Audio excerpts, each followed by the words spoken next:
This is the second part of section 7.2, and it's going to be over the washer method. The main difference from the disk method to the washer method is that there are now two functions that we're dealing with. So the formula is very similar. We still have pi, and we're still squaring the functions, but this time we are subtracting them. So it all depends again about where it's being revolved. So this example says, find the volume of a solid generated when the region between the graphs of the equations f of x equals 1/2 plus x squared and g of x equals x over the interval 0 to 2 is revolved about the x-axis. So the first thing we should check is if it's revolved about the x-axis, my equations must be y equals. Well, f of x and g of x are the same thing as y, and that our bounds are x equals. Okay, so we can start off like this. Writing our integral from 0 to 2, and we've got our pi. Notation here is going to be really important, so you're going to want to have a few parentheses ready to go.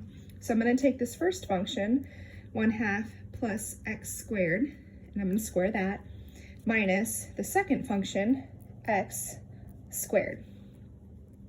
So before we can even really do the integral, we want to do a lot of foiling here and combining like terms before we go to integrate this. And I'm also going to move this pi symbol to the front. So then when I go to FOIL this out, 1/2 plus x squared, that's the same thing, remember, as 1/2 plus x squared times 1/2 plus x squared. So that's going to be 1/4 plus x to the fourth. And then I have a minus, oops, that should be an x squared. I have a minus x squared as well.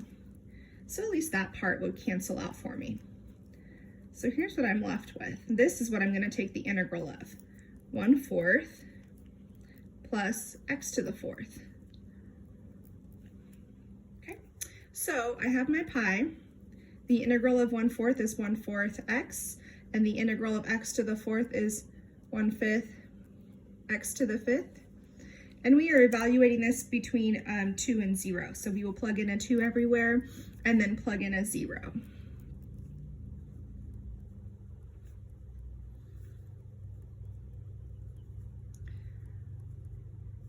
The nice part here, if I were to plug in a 0 to both of these places, I would also get 0. So really, I only need to substitute in a 2.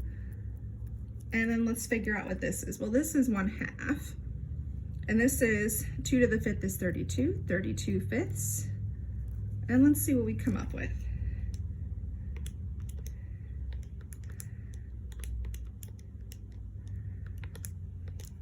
Okay, you're going to get about 69/10 pi, or you can rewrite this as 6.9 pi, and either answer is fine. Okay.